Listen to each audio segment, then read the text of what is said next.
జై శ్రీమన్నారాయణ. అస్మద్గురుభ్యో నమ. నమో నమో నిరుద్ధాయ హృషీకేశేంద్రియాత్మనే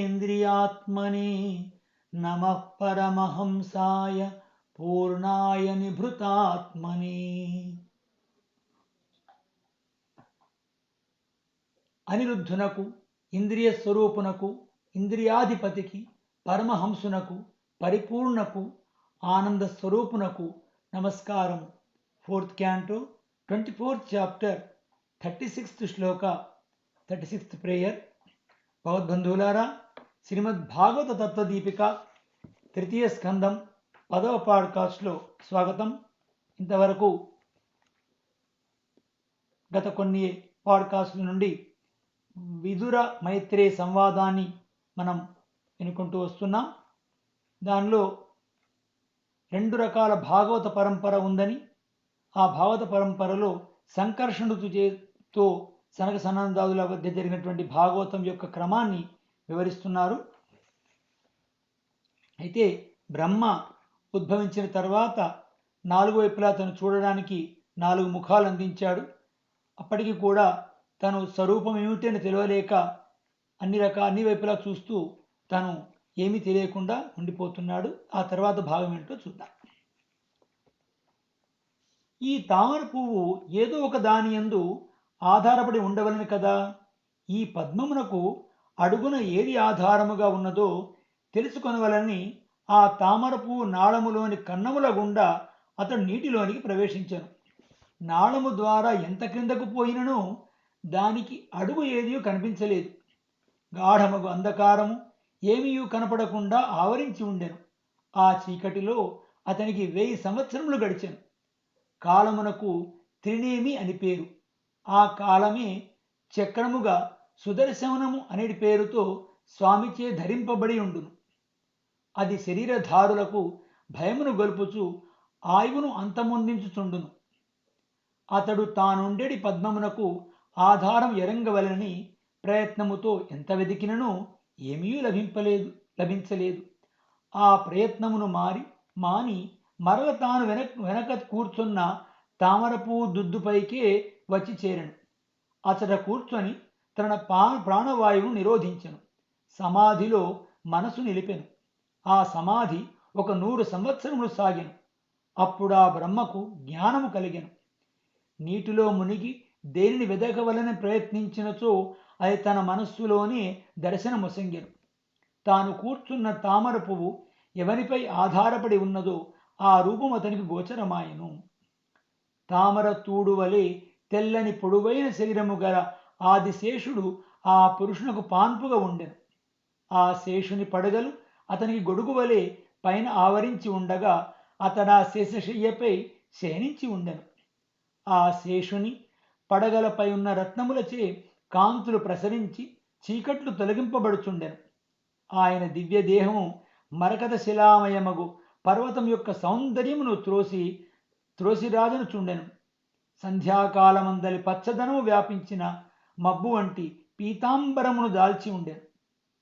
స్వామి మెడలోని పుష్పమాలలు ఆ మరకత పర్వతమందలి రత్నముల వలె, భుజములు ఆ పర్వతమందు మొలిచిన వెదుళ్ల వలె, వృక్షములు పాదముల వలె, ఔషధుల వలె, నక్షత్రముల వలె రత్నములు ప్రకాశించుచుండెను. భక్తులైన వారు తమ తమ కోరికలను పొందుటకు వర్ణాశ్రమాది ధర్మములతో అతనిని ఆరాధించుందు. ఆ భగవానుని పాదపద్మములు కోరికలను ఈడేర్చగలిగినవై ఉండెను. ఉపాసకులకు అతడు ఆర్తిని హరించు మందహాసము గలవాడే ఉండెను. కుండలముచే అలంకరింపబడిన అధరము యొక్క కాంతిచే ఎర్రనయున్న అందమైన నాసికతో కూడిన సుందరము కనుబొమ్మలతో కూడిన ముఖముతో తనను సేవింపవచ్చిన వారిని గౌరవించి పలకరించుచుండెను. ఆ భగవానుని నితంబ భాగమందు పువ్వులోని కింజల్కము వలె పచ్చని వస్త్రములు మొలనూలు అలంకరింపబడి ఉండెను. అమూల్యమగు శ్రీవత్సమనుడి పుట్టుమచ్చచే వక్షస్థలము అలంకరింపబడి ఉండెను. ఆ భగవానుని దివ్యముగు శరీరము చందన వృక్షం వలె సేవింపదగినదే ఉండెను. ఆయన బాహువులే అనంతములకు శాఖ వలె ఉండెను. కేయూరములు మొదలగు భూషణములు ఆ బాహువుల యందు పూల వలె పండ్ల వలె నిండి ఉండెను. దాని మూలము అవ్యక్తమై ఉండెను. ఆ అవ్యక్తముగు మూలము నుండి ఆ భవనముల నెడి వృక్షములు బయలువెడెను. ఆ శేషుని శరీరము ఫణములతో శరీరమంతయు ఆవరింపబడి ఉండెను. చందన వృక్షము సర్పములతో కూడి ఉన్నట్లు ఆ దేహం ఒప్పుచుండెను. ఆ భగవానుడే ఒక పర్వతం వలె ఉండెను. ఆ శరీరము చరాచరములకు స్థానమై ఉండెను. పర్వతమునందు చరాచరముకు జంతుజాలమున్నట్లు భగవానుని దివ్య శరీరమందు కూడా చరాచరములు వసించి ఉండెను. పర్వతము సర్పములకు ఆశ్రయమే ఉన్నట్లే స్వామి శరీరము కూడా ఆదిశేషునకు ఆధారమై ఉండెను. పర్వతము జలములతో కూడి ఉన్నట్లు స్వామి శరీరము చుట్టూను జలము ఆవరించి ఉండెను. కిరీటములతో శిఖరములతో ప్రకాశించుచున్నట్లుండెను. పర్వత గర్భమునందు రత్నములు ఆవిర్భవించినట్లు ఆ దివ్య దేహమునందు కౌస్తుభ రత్నము ప్రకాశించుచుండెను. ఆ దివ్య మంగళ విగ్రహమునందు వనమాల అనడి మాల ప్రకాశించుచుండెను. వేదములే దానియందు తుమ్మెదల వలె ప్రకాశించుచుండెను. ఆ వనమాల స్వామి కీర్తి రూపమై ఉండెను. ఆ కీర్తిని గానము చేయు వేదములనడి తుమ్మెదలు ఆ కీర్తి వనమాలయందు వ్యాపించి గుణములను అనుభవించి ధని చేయుచుండెను. ఆ శరీరము సూర్యునిచే గాని చంద్రునిచే గాని వాయువుచే గాని అగ్నిచే గాని వ్యాపింప శక్యము గానిదై ఉండెను. మూడు లోకములందు రక్షణకై పోరు సలుపుచున్న సుదర్శనాది ఆయుధములచే ఎవ్వరునూ దగ్గరకు చేరే శక్యము గానిదై ఉండెను. ఇట్టి శ్రీహరి రూపమును బ్రహ్మ దర్శింపగనే లోకములను సృజించుటకు తగిన జ్ఞానం అతనికి కలిగెను. జగత్ సృష్టికర్తయగు ఆ భగవాను యొక్క నాభి అనడి సరస్సులో మొలిచిన తామర పువ్వును, ప్రళయకాల వాయువును, అచట వ్యాపించి ఉన్న జలమును అతడు చూచెను. వేరొకటి ఏదియూ కానరాలేదు. సృష్టి చేయవలనడి జ్ఞానము అతనికి కలిగెను.